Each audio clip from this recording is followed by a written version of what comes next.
Les cieux ne sont pas humains, mais il y a sans doute quelque chose de plus que ces cieux-là.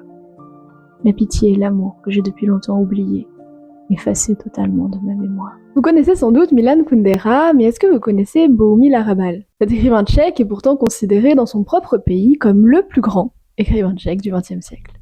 Donc c'est de lui que j'avais envie de parler aujourd'hui.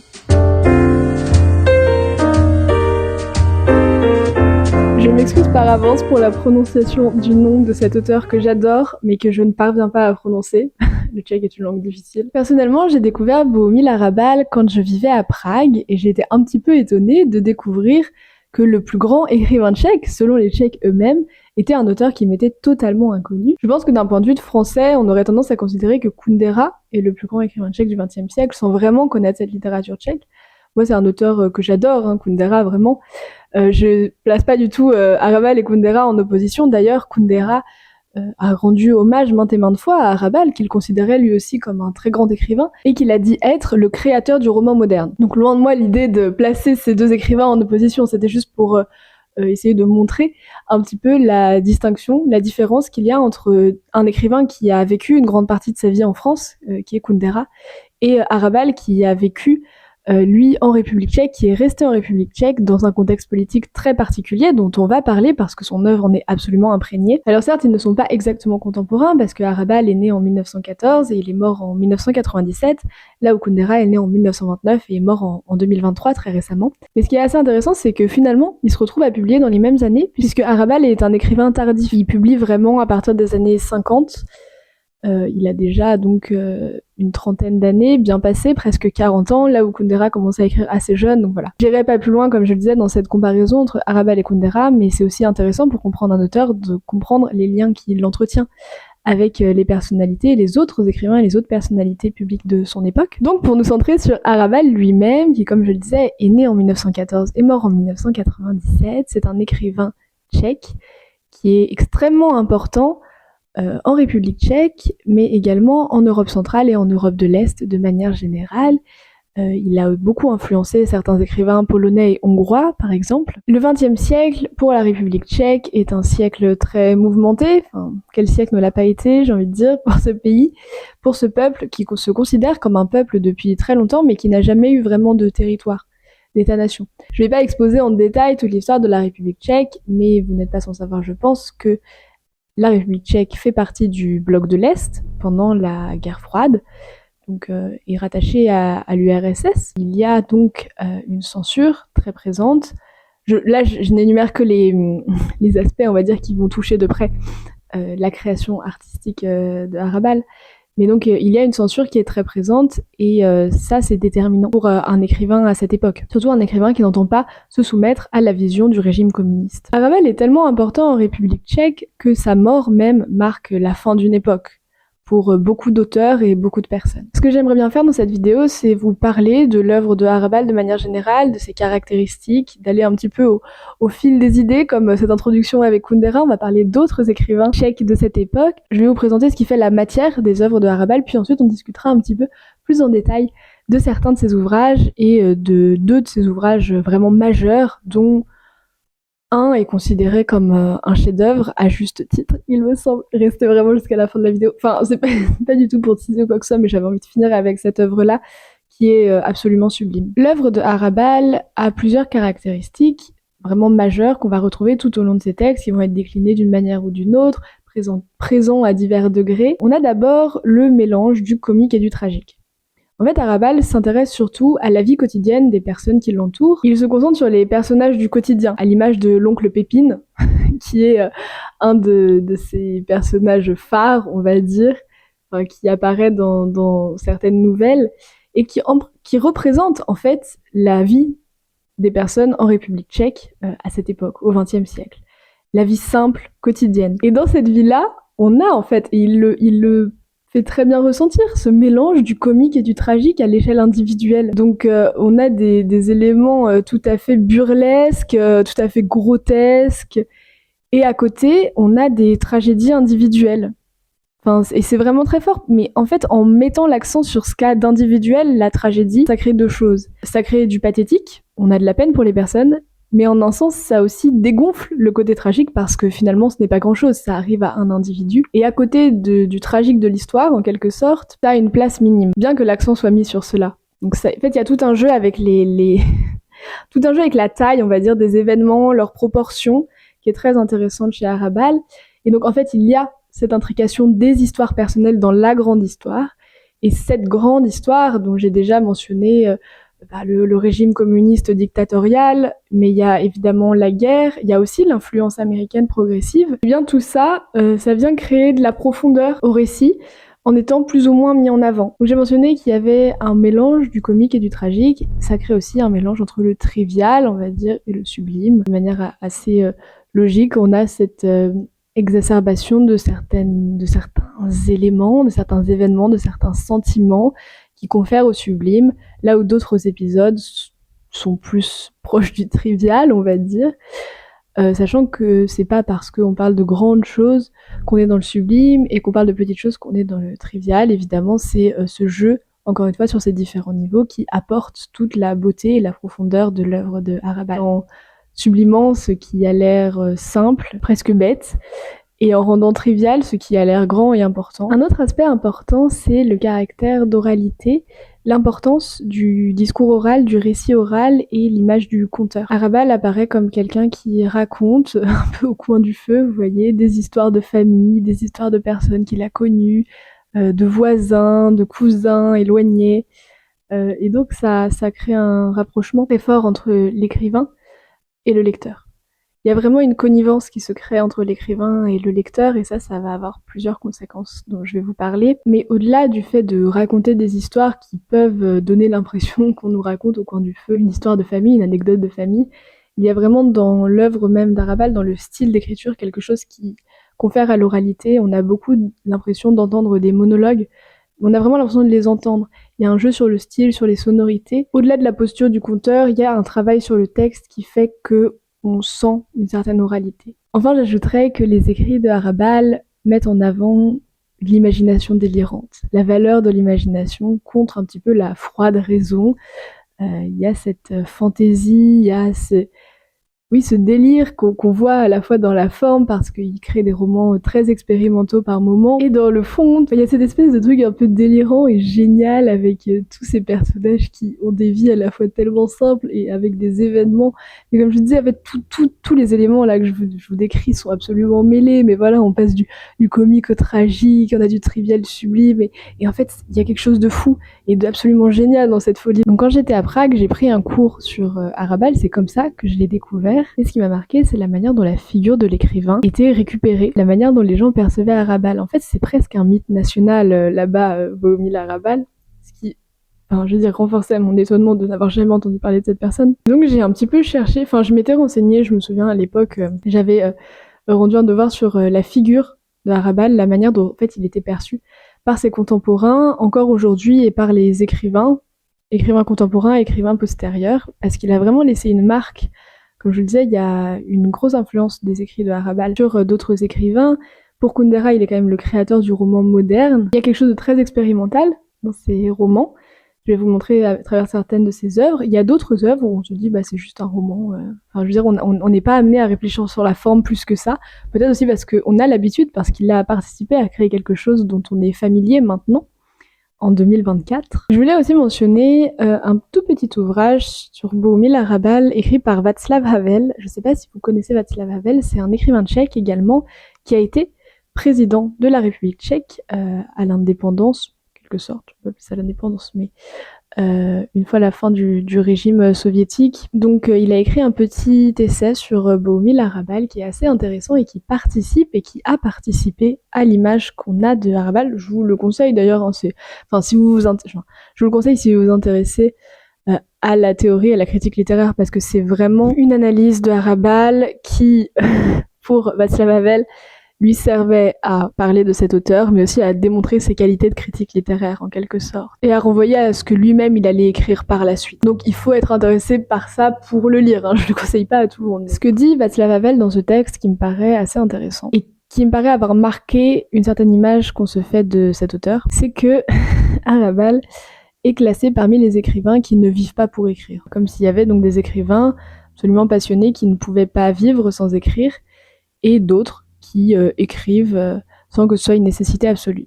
Bon, évidemment, c'est pas si stéréotypé que ça. Ce qu'il veut dire par là, c'est que Arabal a une vie très riche. En fait, il a fait énormément de métiers, il a vu beaucoup de choses, et Václav Havel met en avant le fait qu'il n'a pas vécu toutes ces choses pour les écrire. Il écrit parce qu'il a vécu ces choses-là. Tout n'est pas ordonné au métier d'écrivain. Il a vécu et il a un besoin d'écrire, ce qui n'enlève absolument pas la qualité littéraire des œuvres, qui même pourrait la renforcer sur certains points. Donc voilà. Il y a cette image d'Arabal comme un homme joyeux, authentique, proche du peuple, qui est très loin de l'image de l'écrivain dans sa tour d'ivoire. Arabal, c'est un bon buveur, un bon vivant, tu vas le voir à la taverne, tu bois ta bière avec lui, il te raconte des histoires et c'est génial. C'est ça l'image d'Arabal. En fait, il se confond avec ces personnages joyeux qu'il crée. Enfin, c'est vraiment...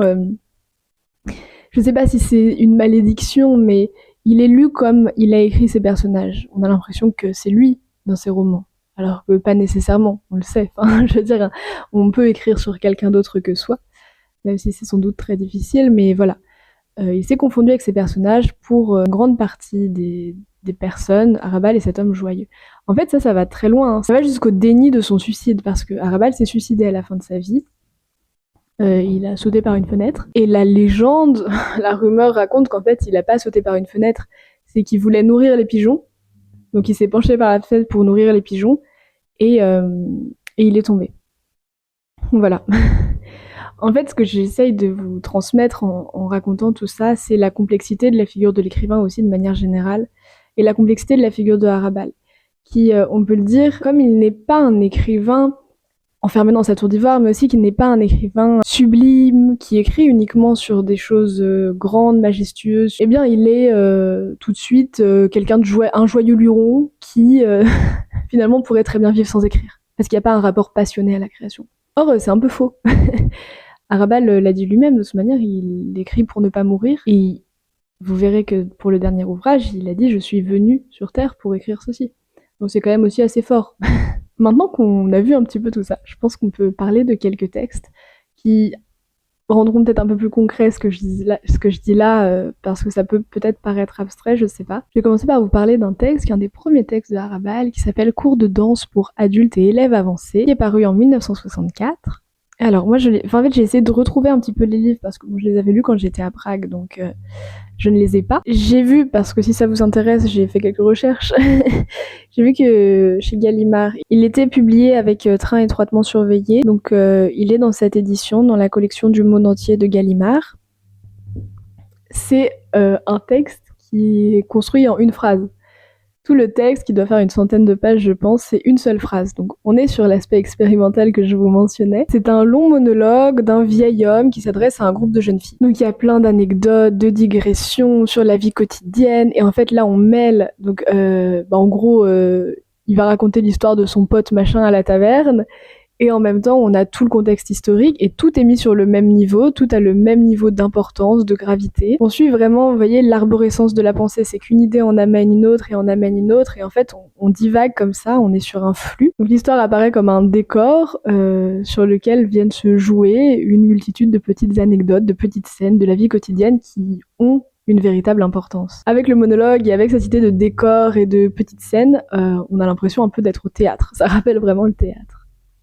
Ensuite, cette espèce de flux de paroles et cette arborescence de la pensée, ça fait penser évidemment au flux de conscience, qui est une technique de narration, on va dire, ou une manière de penser le roman au XXe siècle, qui a été particulièrement utilisé par Virginia Woolf ou encore James Joyce dans Ulysse. Ces romans sont construits sur un flux de pensée. Mais ici, on n'est pas sur un flux de pensée, on est sur un flux de paroles, donc il y a quelque chose de performatif. Il y a un acte de parole, on n'est pas enfermé dans la tête de la personne. Et ça, c'est très important. La personne parle, on retrouve l'oralité dont je vous parlais. Et donc, au sein de toutes ces anecdotes, ces histoires, certains événements tragiques sont minimisés parce qu'ils sont mis au même niveau que des éléments de la vie quotidienne, et c'est franchement très plaisant à lire. On peut se demander l'intérêt d'écrire en une seule phrase, mais il y a vraiment cette idée d'expérimentation avec le roman, et la forme, finalement, qui peut sembler artificielle parce que finalement, en fait, on fait nécessairement des pauses quand on lit un roman en une seule phrase qui fait 100 pages, évidemment. Pour autant, ce projet-là et la volonté de faire ça et cette forme sont signifiants par rapport à ce que Arabal dit dans son roman. Dans les années 1970, il me semble, Arabal a publié aussi des recueils de nouvelles comme Les Palabreurs. Je l'ai juste ici. Il est publié au livre de poche, ça vous intéresse. On a cette idée, encore une fois, de petites anecdotes, de petites scènes de la vie quotidienne par le format même des petites nouvelles qui racontent ça à chaque fois, donc avec la chute à la fin.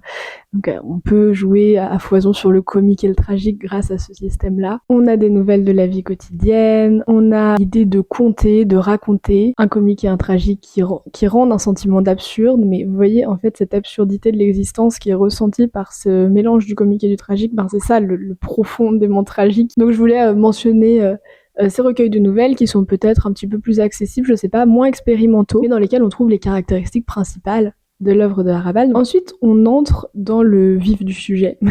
Enfin, je vais vous parler d'un des textes les plus connus de Arabal, donc qui est Train étroitement surveillé, qui est publié, donc, comme je vous le disais, avec Cours de danse. C'est un livre qui est assez connu parce qu'il a été adapté au cinéma par Jerzy Menzel en 1966, donc un an seulement après la sortie du livre. Train étroitement surveillé, c'est un petit roman dans lequel on suit 2 ou 3 jours de la vie de personnages dans une petite gare de Bohême. L'histoire est principalement centrée sur Miloš, qui est un stagiaire donc à la gare, qui a tenté de se suicider quelques jours ou semaines auparavant suite à une histoire d'amour déçue. Ahoj, Miloši!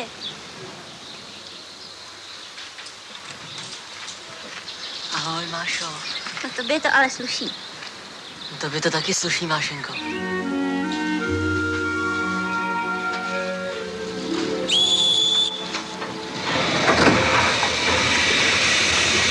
On suit ce petit monde, dans cette petite gare de Bohême, ce petit monde burlesque mais aussi tragique, avec des personnages un petit peu particuliers, tous plus bizarres les uns que les autres.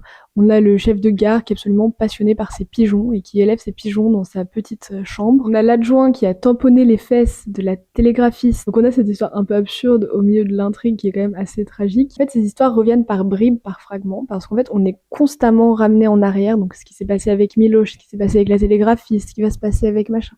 Et donc en fait, on a des analepses et des prolepses constamment. Ces 2-3 jours se situent à la fin de la Seconde Guerre mondiale, en Bohême. Et le texte commence par raconter l'histoire du grand-père de Miloš face aux Allemands, des années et des années plus tôt. Et on va voir que l'histoire se finit de manière assez tragique, dans ce même rapport aux Allemands et à l'occupation. Donc on a toujours la guerre en fond, et là ça fait partie de ce que je vous racontais. Dans ce roman-là, précisément, elle prend une place très importante. Elle n'est pas juste un décor... un vague décor en fond sur lequel se détachent des anecdotes de la vie quotidienne. Là, la guerre joue un rôle absolument central. Un point très intéressant, et c'est un livre qui, moi, qui m'a beaucoup touchée, qui m'a beaucoup émue. Il y a quelque chose d'absolument magnifique dans Train étroitement surveillé, dans ce tragique de la vie quotidienne et ce tragique historique. Il y a la question de l'héroïsme qui est abordée. On a l'impression que les héros de Arabal sont des anti-héros la plupart du temps, mais Miloš fait quelque chose de proprement héroïque. Miloš a toute sa vie été plutôt passif. Après, il est très jeune encore hein, quand on raconte cette histoire, mais il est plutôt passif vis-à-vis des événements.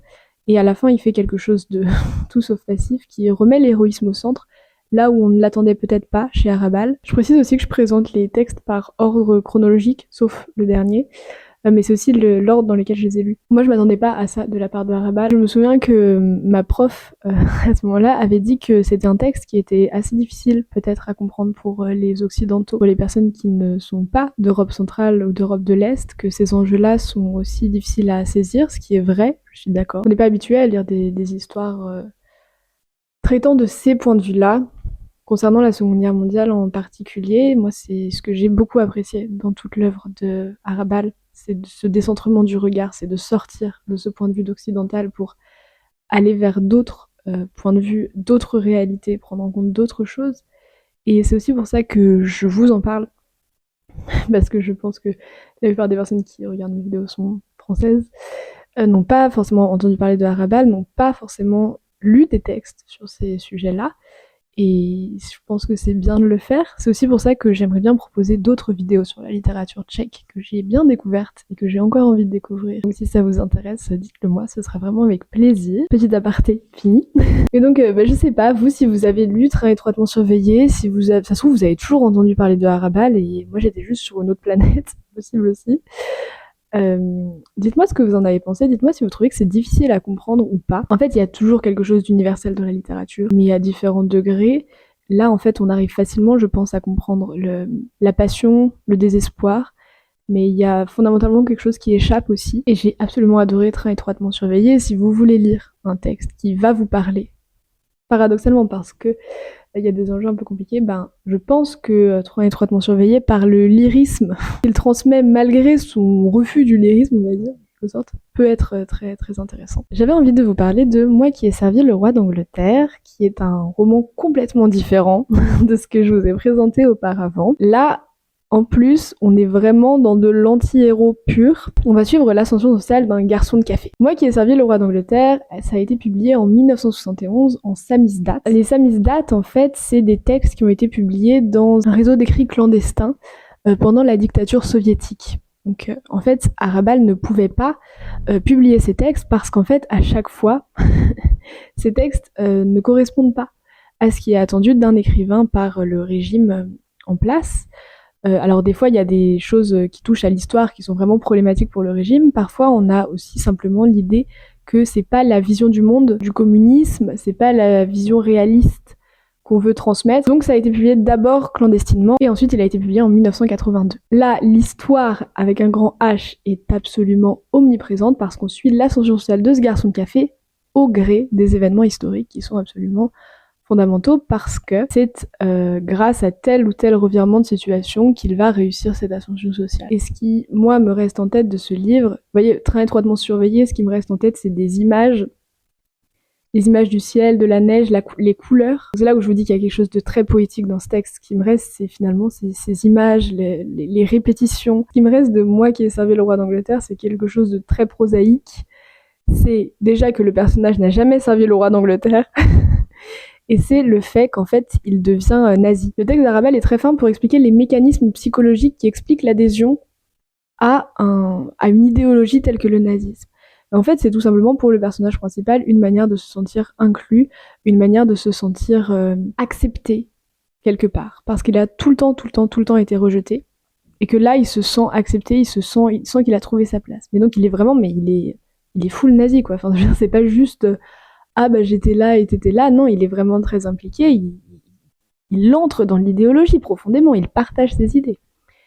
Ensuite, après la guerre, je vais pas vous faire tout son chemin parce qu'en fait, je vais pas vous dire ce qui se passe après. Mais vous verrez, on voit toute cette vie comme un long chemin qui se dessine sous nos yeux, donc c'est quelque chose qui n'était pas encore très présent dans les autres textes d'Arabal.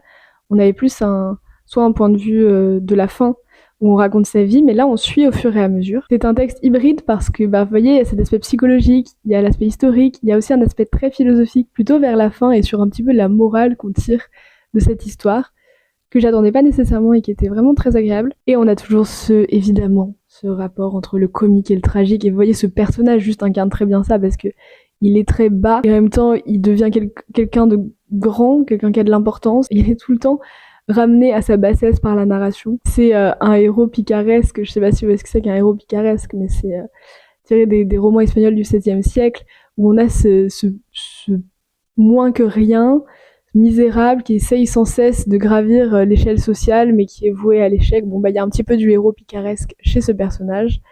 C'est un monologue à la première personne, ça c'est assez important, et on joue avec pourtant les variations, les répétitions. Il y a quelque chose de très littéraire dans la manière dont c'est mis en place. Et en fait, chez Arabal, souvent les mêmes images reviennent, notamment les images du corps. Ensuite, ça dépend de chaque ouvrage, mais là, on a beaucoup les images de la sexualité qui sont ramenées aussi à quelque chose d'un peu christique. Enfin, vous voyez ce mélange d'un truc assez trivial et humain à quelque chose de grandiose, de mystique, de christique, et pourtant qui est tout le temps rabaissé. Enfin, voilà. Je saurais pas comment décrire autrement ce livre que le chemin d'une vie raconté par une personne complètement amorale, un anti-héros qui retourne sa veste tous les 4 matins, mais qui pour autant croit vraiment en ce qu'il pense croire au moment où il y croit. Ensuite, j'ai pas trouvé malheureusement, mais un autre texte que j'avais lu qui s'appelle Les Millions d'Arlequins, qui est le 3e tome d'une trilogie, qui est la trilogie de La Petite Ville au bord de l'eau. J'ai trouvé en revanche un autre roman, donc chez Point. Il y a La Petite Ville où le temps s'arrêta, que je n'ai pas lu, que je lirai peut-être vu que je l'ai trouvé. Les Millions d'Arlequins, ça a été publié en 1981. Donc, le premier texte que j'avais parlé, vous avez, c'était plus années 60, là on est dans les années 80. Et on est dans une maison de retraite, on est du point de vue d'une personne âgée qui à la fois vit dans cette maison de retraite et se souvient de sa vie. C'est un mécanisme un peu classique, on va dire, mais on a plusieurs niveaux de temporalité parce qu'on a plusieurs niveaux d'histoire. En fait, on a le plus ancien niveau d'histoire, c'est le passé du château dans lequel se situe la maison de retraite et du comte qui y vivait. Donc on a aussi cet aspect-là, très souterrain, qui est un peu plus original, de un moment où cet espace avait une fonction totalement autre, quelle vie s'y déployait. Ensuite, on a le passé de la République tchèque. On a le passé avec les vieilles légendes et les vieilles histoires de la vie d'avant, en quelque sorte.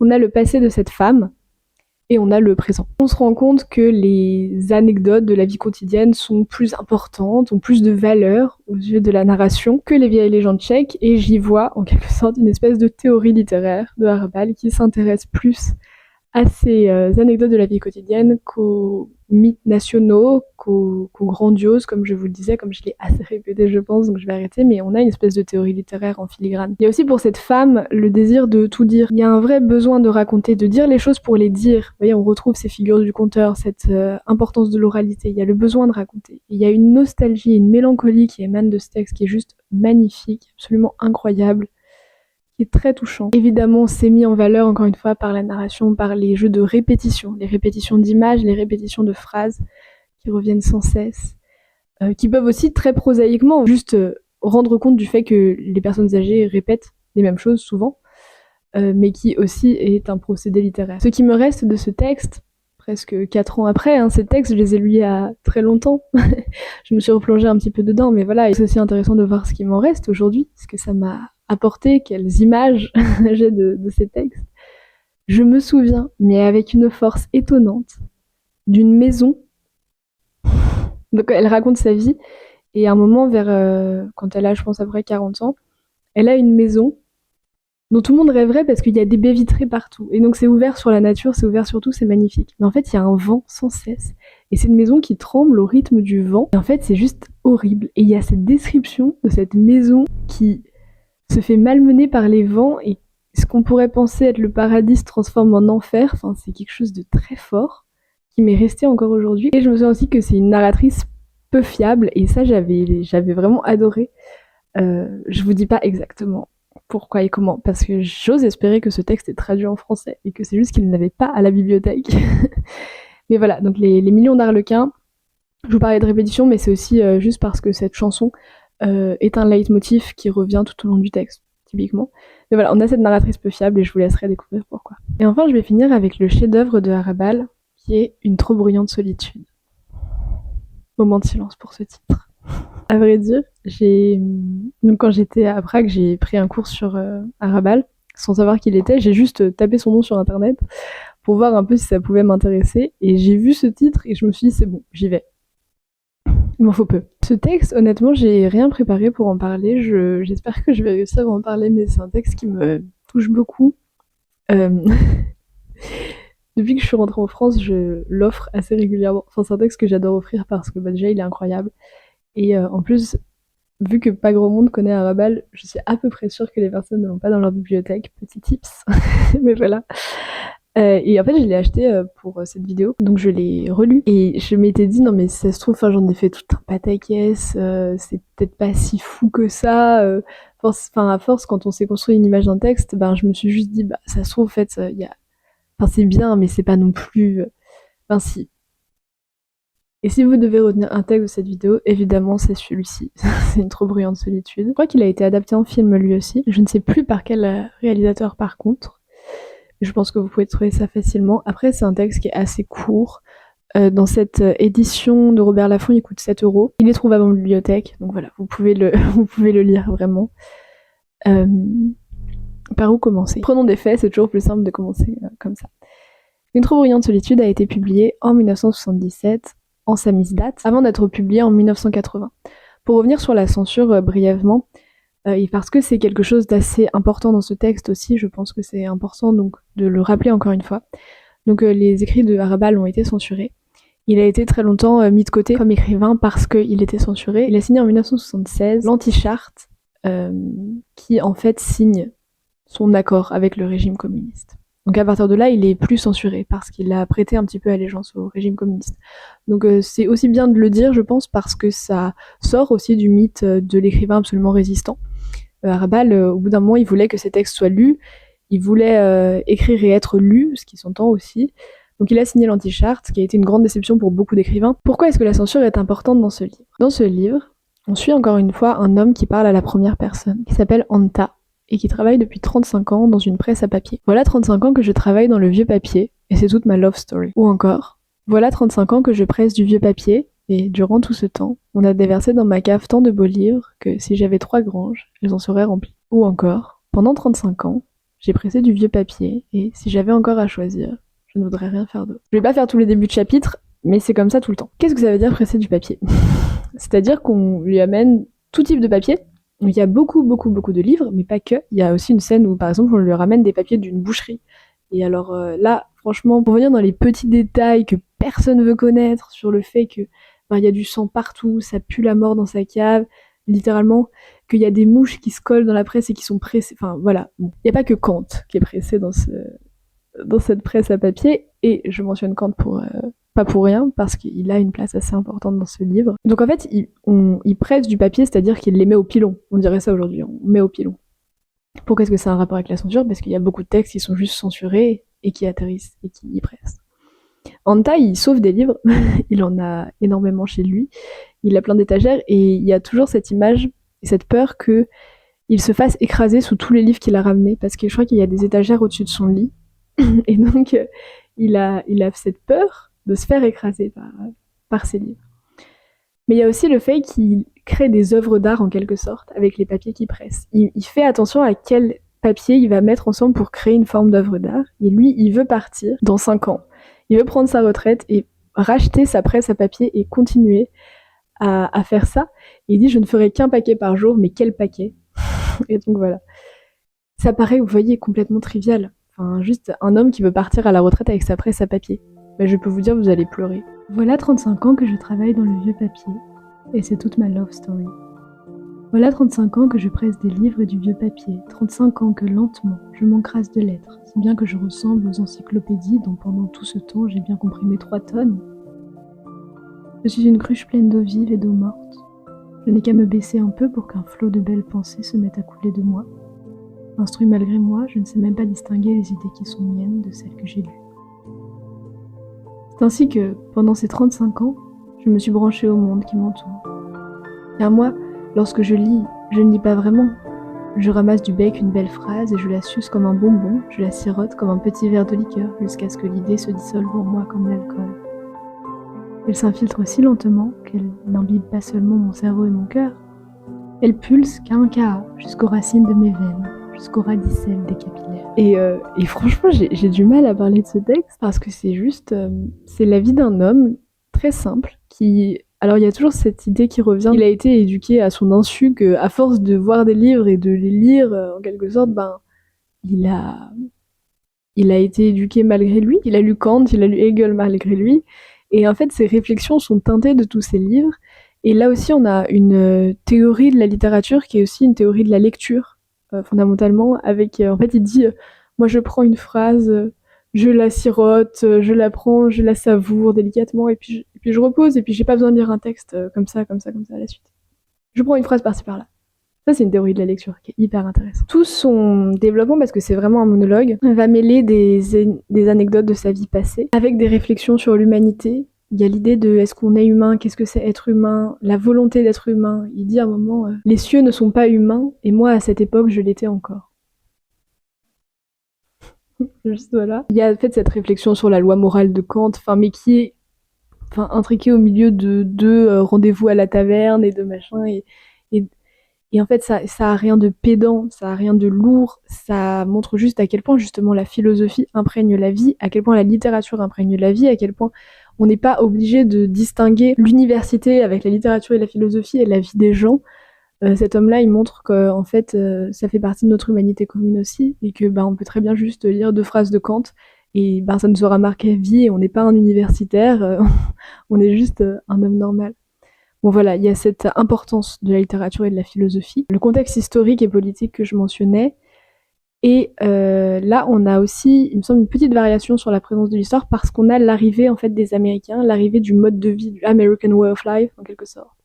Je crois qu'il y a beaucoup de références à Coca-Cola, de ça. Enfin, et lui, il comprend pas trop ce qui arrive. On a aussi la présence de la Shoah, qui n'est pas vraiment mentionnée dans les autres œuvres comme telle. C'est la Seconde Guerre mondiale n'est pas pensée au prisme de la Shoah. Elle est pensée au prisme d'autres enjeux dont je mentionnais tout à l'heure, qui n'étaient pas ceux qu'on avait l'habitude d'entendre quand on parle de la Seconde Guerre mondiale. Là, il y a la présence de la Shoah avec le génocide des Tziganes. Il y a en fait une image qui revient, parce qu'on est beaucoup, vous l'avez vu dans la répétition et la variation chez Herbal, de cette petite Tzigane et de la Voie lactée. Et on finit, en fait, en quelque sorte, sur cette image, avec une espèce de révélation qui reste en tête. Donc voilà pour le contexte historique, voilà pour l'histoire en quelque sorte. Je peux que vous recommander de lire Une trop bruyante solitude. Si je suis venue pour quelque chose au monde, c'est pour écrire Une trop bruyante solitude. Dites-moi si vous le lisez, faites-moi vos retours. Franchement, j'adorerais qu'on puisse en discuter. J'espère que vous aurez aimé découvrir avec moi l'œuvre de Bohumil Arabal. J'aimerais bien lire d'autres de ses textes parce qu'il a été vraiment très prolifique. Bien qu'il se soit mis à écrire tard, il a été très prolifique. Il a écrit de nombreux textes, dont tous ne sont pas traduits en français. Et vous pouvez déjà lire Train étroitement surveillé, Une trop bruyante solitude, Moi qui ai servi le roi d'Angleterre, qui sont des textes très différents les uns des autres. Je le dis, c'est un écrivain complexe, avec une personnalité d'écrivain complexe, qui a été comprise d'une certaine manière, dont on a occulté certains autres aspects. J'espère que vous arriverez à vous faire votre avis en lisant juste les textes, comme ils sont, comme ils viennent. Voilà, je ne sais que dire de plus. Je vous remercie d'avoir regardé cette vidéo, vraiment. Je vous dis à bientôt, et en attendant, s'il vous plaît, découvrez Arabal. Allongée sur le dos en travers de mon lit, une toute petite souris me tombe sur la poitrine et, dans une glissade, s'enfuit vite se cacher. J'ai dû en emporter 2 ou 3 dans mon cartable ou dans les poches de mon manteau. Le parfum de water envahit la cour. Il va bientôt pleuvoir, me dis-je. Abruti de bière et de travail, je ne puis remuer un seul membre. En 2 jours, j'ai nettoyé ma cave aux dépens des souris, ces humbles bestioles qui ne veulent rien d'autre, elles non plus, que grignoter les livres et habiter les trous du papier. Y mettre au monde d'autres souris et les nourrir dans ce petit nid. Petite souris pelotonnée en boule comme ma petite Tzigane dans le creux de mon corps quand la nuit était froide. Les cieux ne sont pas humains, mais il y a sans doute quelque chose de plus que ces cieux-là, la pitié et l'amour que j'ai depuis longtemps oubliés, effacés totalement de ma mémoire.